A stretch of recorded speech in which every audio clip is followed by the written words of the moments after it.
Hi, I'm Matthew Cavalier, and welcome back to my channel, Moments with Matthew.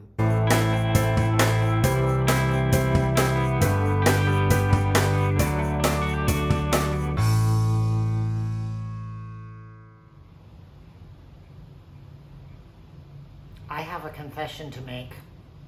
I am a hypocrite, a fraud, and even though I have spent months telling you about how important love and vulnerability and communication are, and I truly believe that, and I put that into every aspect of my life, professionally, with friends, with family, but there's one place I don't do it because it scares the ever-loving shit out of me, and that is romantic love. It is hard to admit it, but I am not so great at romantic love. Like I said, it scares me. I have never been good at it. Now, I can trace back for as long as I can remember this desire to be in a romantic relationship, but actually making them work, actually having a committed, working, loving relationship with a spouse or a partner of some sort just hasn't seemed to work out for me. And as each time comes along and it ends, it just kind of solidifies for me that, hey, maybe you aren't cut out for these. Maybe you're really good at relationships with friends, and you're really good at relationships with family and coworkers, and you inspire people and you make people feel more comfortable and allow them to be vulnerable and communicate, and you can teach that. But maybe it's just not meant for me romantically. But as I've really started to think about it, and you can probably ask the last two people that I was in relationships with, I am a relationship self-sabotager. I am the perfect example of it's not you, it's me. I take all the blame. I tell them front and center that I'm not the person that's good for you. I'm not good for you. And then I started to believe it, and I continued to believe it. And as I became more and more independent and just came to accept the fact that you're probably just going to be alone and it's okay, that I said to myself, you don't need this, and it's okay, and everything's good, but it is an aspect of my life that I am missing. And people joke with me, married people will tell me, oh, you have it best, you don't have anybody to answer to, you don't have this, you don't have that. But there is a deeper connection that we are all looking for, and I am not different from wanting that. I do want it. I do want to experience it, but again, that fear takes hold to the point that I just recently started to see someone, and boy, that ejection lever is looking really, really inviting right now. It's so easy to say, all right, I can start the normal thing. I like this person, so now it's time to get out before I get hurt or they get hurt, because it's the idea of losing your independence and having someone else to think about when a decision is made, or you want to do something, or any of those aspects, opening yourself up, letting them get to know the true you. Those things are scary. Those things are not easy, and it is not easy to think about letting someone in to do that. Yet, here I am every week talking about the importance of communication, of love, of open-heartedness, of vulnerability, of all of these things that equal communication and commitment and partnership and love. And here I am not able to do it. So, of course, I called my therapist and was like, okay, we kind of need to have an emergency meeting here. Can we talk? And we sat down and I told her what was going on. And her first question is, why? Why would you do that to yourself? Why would you convince yourself of these things? And she already knew the answer, but of course I came to the obvious conclusion, which I've already said here, which is I'm scared. I am scared to do it. I can do it in every aspect of my life, but this one.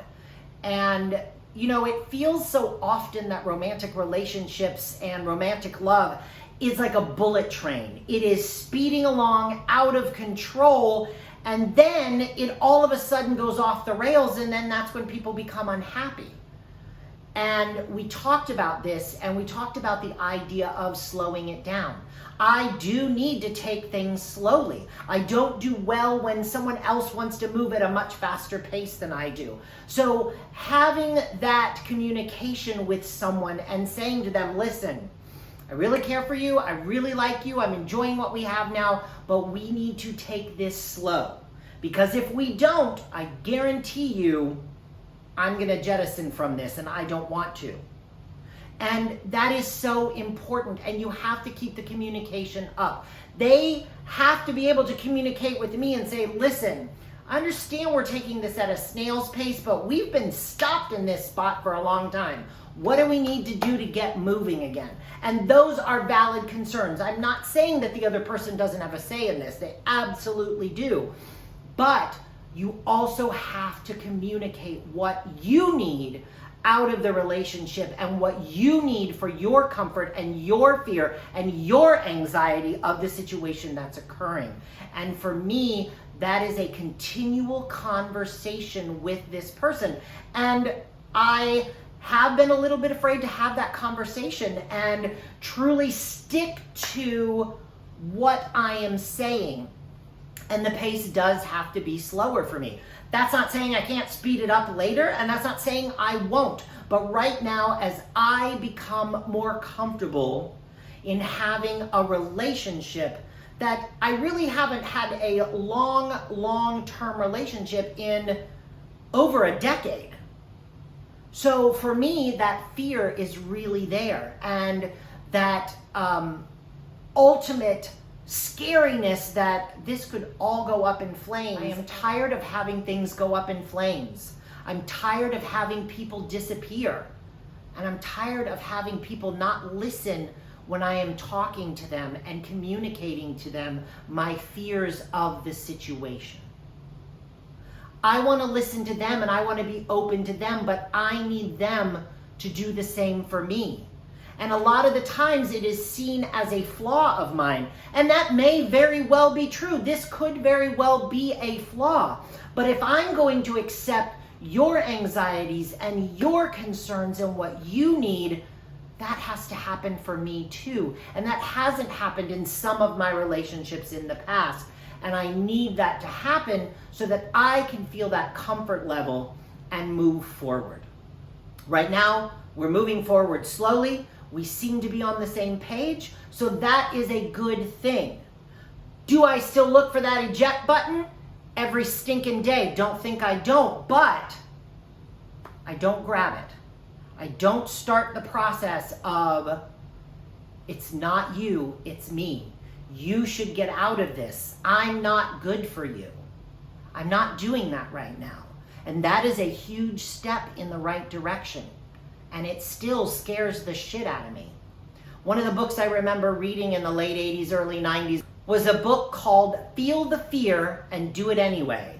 So that's what I'm working on. I didn't love that book, but I do love that title, and I love that mantra and that action.